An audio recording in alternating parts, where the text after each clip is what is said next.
a poder vigilar, y panóptico, porque por ahí López Obrador supo que Salinas se había juntado con tal otro por el portero o por el chofer.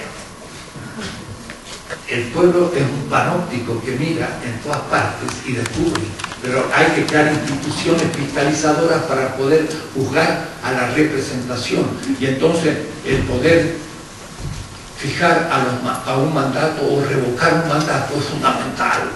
Y el señor de Secretaría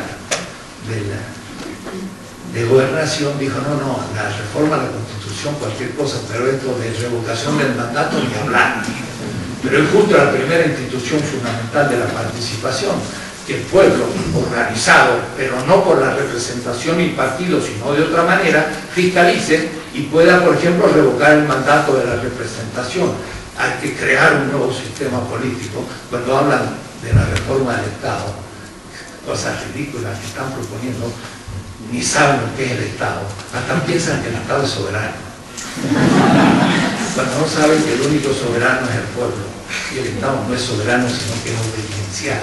Entonces hay toda una teoría política que surge en nuestra experiencia latinoamericana, actual, de Evo Morales, de Hugo Chávez, de Rafael Correa, de Lula, de todos estos grandes líderes, que hay que pensarlo seriamente, y pensarlo con una historia mundial de la política detrás, o sea, conociendo los grandes pensadores del pasado y del presente, pero repensándolos a partir de nuestra realidad.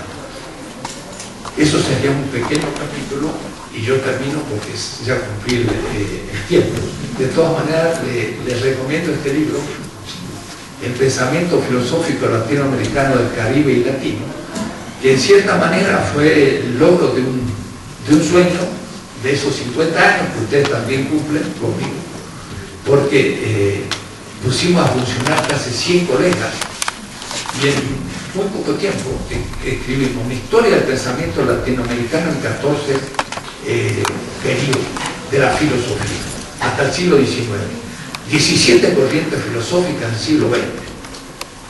Y después 16 grandes temas, del feminismo, el indigenismo, el tema de la ética, la política, etcétera, etcétera, y 200 fichas de grandes filósofos latinoamericanos. Y eso construye ahora la presentación al mundo de lo que es el pensamiento latinoamericano, del Caribe y de los latinos en Estados Unidos, como background, como punto de partida de cualquier alumno. Es decir, yo creo que tendría que ir un alumno el primer semestre para enterarse de quiénes son sus maestros, cómo llegó la política o la filosofía hasta mí, y cómo ahora yo soy responsable de continuar este proceso con una historia mía, propia, y no pensando solamente en estar comentando a autores europeos y norteamericanos, que a medida que más los estudiamos, más nos alejamos de la realidad, porque están pensando ellos auténticamente su realidad, pero no la mía. Y entonces, en la medida que los estudio, me alejo de lo propio.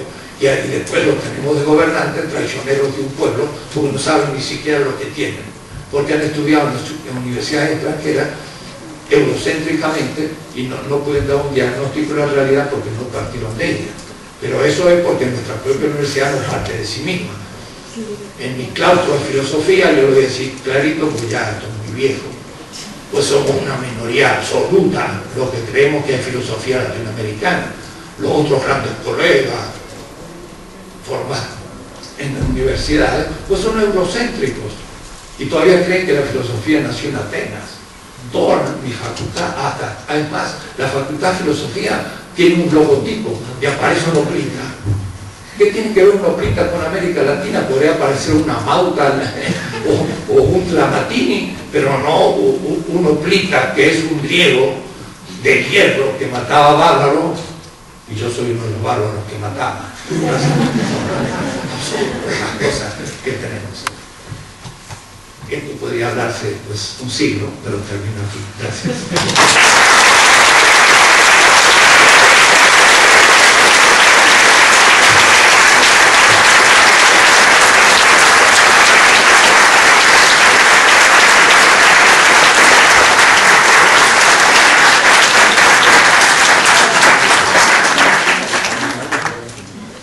Muchísimas gracias, Enrique Dussel, por esta brillante conferencia con la que nos agazapó.